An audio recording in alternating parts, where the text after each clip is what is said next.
Hey everyone, welcome back to the channel, and today I'm doing part 2 of my Lakshadweep series. So we've landed at the Agatti airport. Agatti airport, like I said, is a very small airport, so you don't have facilities like aero bridge or a bus to take you to the arrival terminal. So we had to walk all the way till the terminal, and our bags were also carried manually by a person. So we went to the counter. Everybody gets a token. You have to go one by one and get your entry permit verified. After that, collect your luggage and your travel agency will be ready to pick you up. In the previous video, I've detailed out the process of planning a trip to Lakshadweep, including processes like police verification, entry permit, etc. So if you haven't seen that video, do check that out. In the previous video, I missed calling out the specific detail that in order to get your permit, a resident of Lakshadweep Island must invite you to the island. So that is the process. And this person is called a sponsor. So our sponsor was Shaheer. Shaheer here is the second person from left. The rightmost person is Faiz. He was our driver. He's the one who took us through the island for the 3 days. We had booked our Lakshadweep travel using the travel agency QC Travels. They are based out of Lakshadweep and they know in and out of the place. So it was a pleasant ride with them. They picked us up from the airport and dropped us to our homestay. So we had booked a homestay, which is a general homestay, a little walkable distance away from the beach. There are other beach facing properties also if you wish to stay right in front of the beach. We are a group of 5 people, and this is a 2 bedroom homestay, which is perfect for us. So they also provide you extra bedding in case you are more people. This place also comes with a kitchen which has a basic kettle, drinking water, and some utensils. All meals are covered in the package, and because it's a homestay, you can enjoy homely food, which is also authentic Lakshadweep food. So let me show you the first room. This is the first room. We have a bed, we have a table, and we have a cupboard here. Both rooms are air conditioned, which is very much required in Lakshadweep because during the days it can be really hot. Both rooms also come with attached washrooms, making it completely convenient. And I must say, the entire house was really clean. Now, let me take you to the second room. It is pretty much same as the first room, comes with a double bed, an extra table, and an extra cupboard. This room also has attached washroom and is also air conditioned. Let me also show you the outside of the homestay. So as soon as you walk out of the homestay, you will see it is all sandy area, meaning that the beach is nearby. And in fact, beach is just at a walkable distance from here. You will feel like you're living in a beachfront property. The overall package, including the homestay, travel, food, and all sightseeing for 3 days, costed us 13,000 per person. On top of that, we paid 12K per person for flights. So we took flights from Kochi to Agatti and Agatti back to Kochi. So overall cost per person is 25K. Okay, the first person I'm seeing is this hen, or rather a cock and a hen. So the property is just a walkable distance from the beach. In fact, in most houses, beach is walkable distance because this is an island. It is surrounded by water like everywhere. So if your stay is right in front of the beach, it is called a beach villa. If it is a walkable distance to the sea, you call it a homestay. I guess that's it. Now I'm seeing a goat here.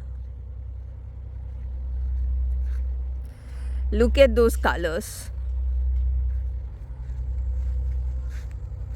So we reached Agatti airport around 10:30, 11, and all the processes took about 30 minutes. And we reached our homestay in another 15 minutes. So you can say we reached this place by 12. So what we've been told is the sightseeing starts only from the evening. So maybe around 4:30 or 5. So we have all this time in our hands to explore the place on our own. Everybody else is sleeping.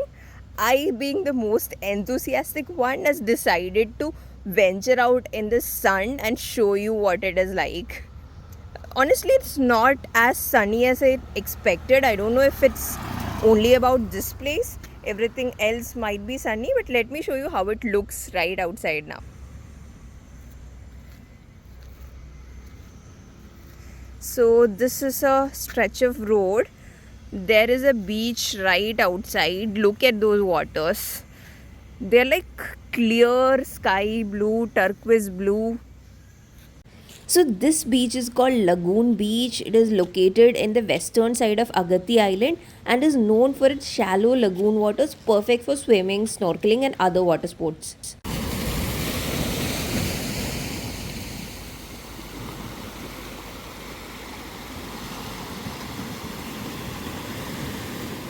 Beach is surrounded by lush green coconut groves and is also an excellent spot to relax and unwind. So every day we used to come to Lagoon Beach and just sit idle.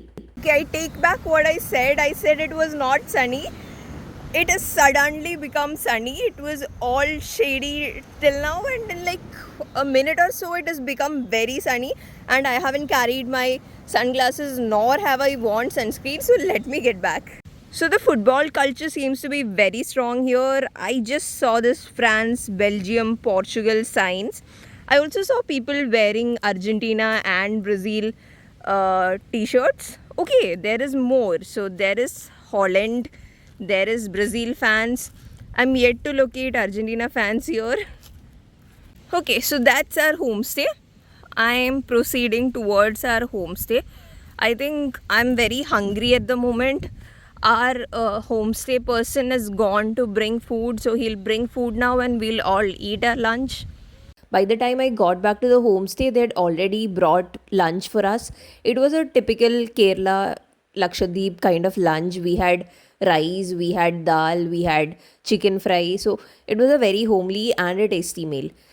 We took a quick nap and our sightseeing started around 4:30 p.m. Our first stop was the Agatti Museum. This museum is also known as Golden Jubilee Museum and is the only one museum in the whole of Agatti Island. Museum is popular for displaying huge collection of ancient jars, wooden chests, gold coins and also an enthralling display of busts of Lord Buddha between the period 9th and 12th century. Basically, the museum is two-storied and the ground floor is used for display of Lord Buddha's bust.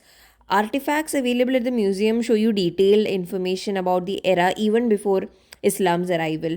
Tourists can visit the museum between 10 a.m. to 5 p.m. The entry cost is rupees 50 per person and you can expect to spend around 1 hour here. But if you are a history buff and you read through every single detail mentioned here and look at all the artifacts, it can take up to 2 hours. After the museum, we kickstarted an adventure with a guided tour of Agathi's most scenic spots. We went to this beach. I asked for the name. They did not have a specific name for the beach, apparently, but they call it Harbor Beach. So I was told this is Harbor Beach. There is a floating bridge here. It was very scenic and a very peaceful spot to spend your evenings. There was a gentle breeze flowing throughout, and we did not feel like leaving the place at all.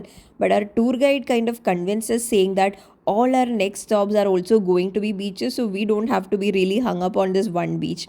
But given this beach had a floating bridge, which is quite unique, we don't have many floating bridges in Kerala, so we spent some time around there and then proceeded towards our van for our next destination.